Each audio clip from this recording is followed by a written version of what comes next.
या बातमीचे प्रायोजक आहेत सुप्रसिद्ध hotel Badepeer, Laxmi market, Vijapur west आणि दुसरी शाखा जिंदाशहा मदार चौक, सोलापूर। 17 मार्च 2026 रोजी सांगोला विद्यामंदिर प्रशालेतील कस्टडी रूममध्ये ठेवलेले 10वी बोर्ड परीक्षेचे पेपर कोणीतरी अज्ञात इसमाने चोरून नेल्याबाबत सांगोला पोलीस ठाणे येथे भारतीय न्याय संहिता 2023 चे कलम 329 3, 334, 305 अ सह महाराष्ट्र विद्यापीठाच्या व मंडळाच्या व इतर विनिर्दिष्ट परीक्षांमध्ये होणाऱ्या गैरप्रकार प्रतिबंध करण्याबाबत अधिनियम 1982 चे कलम 6 प्रमाणे गुन्हा दाखल करण्यात आलेला होता। सदर गुन्ह्याच्या अनुषंगाने तपासकामी सांगोला पोलीस ठाणे आणि स्थानिक गुन्हे शाखा सोलापूर ग्रामीणकडील वेगवेगळी शोध पथके तयार करून रवाना करण्यात आली होती। सदर पथकाने गोपनीय माहितीच्या आणि तांत्रिक पुराव्याच्या आधारे अज्ञात आरोपीची गोपनीय माहिती काढली असता सदरचा गुन्हा एका अल्पवयीन विधी संघर्षग्रस्त बालकाने केल्याचे उघड झाले। सदर अल्पवयीन विधी संघर्षग्रस्त बालकाकडे त्यांच्या पालकाचे समक्ष सविस्तर चौकशी केली असता त्याने गुन्हा केल्याबाबत कबुली दिली। तसेच त्याने गुन्हा करतेवेळी वापरलेली इलेक्ट्रिक कटर, इलेक्ट्रिक मोटरसायकल, चोरीस गेलेले 10वी बोर्ड परीक्षेच्या प्रश्नपत्रिका आणि 3 कोऱ्या उत्तरपत्रिका जप्त केल्या आहेत। सदर गुन्ह्याचा पुढील तपास पुढे चालू आहे। सुनील फुलारी, विशेष पोलीस महानिरीक्षक कोल्हापूर परिक्षेत्र कोल्हापूर, अतुल कुलकर्णी, पोलीस अधीक्षक सोलापूर ग्रामीण, प्रीतम यावलकर, अप्पर पोलीस अधीक्षक सोलापूर ग्रामीण, डॉक्टर बसवराज शिवपूजे, उपविभागीय पोलीस अधिकारी मंगळवेढा, तसेच संजय जगताप, पोलीस निरीक्षक स्थानिक गुन्हे शाखा सोलापूर ग्रामीण यांच्या मार्गदर्शनाखाली पोलीस निरीक्षक विनोद घुगे, सांगोला पोलीस ठाणे यांच्या आदेशान्वये सहाय्यक पोलीस निरीक्षक वाघे मोरे, सांगोला पोलीस ठाणे, सहाय्यक पोलीस निरीक्षक विजय शिंदे, सहाय्यक पोलीस निरीक्षक भाऊसाहेब गोसावी, स्थानिक गुन्हे शाखा सोलापूर ग्रामीण, Pujari police sub inspector Patil Chavan, police head constable Waghmode, Aslam Kazi Patil, Maruti Kamble Mali, Raju Awate, police constable Amol Wadkar,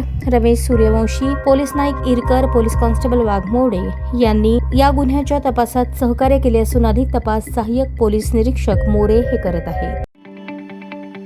ताज्या बातम्या पाहण्यासाठी प्राईम महाराष्ट्र न्यूज चॅनलला सबस्क्राईब करा।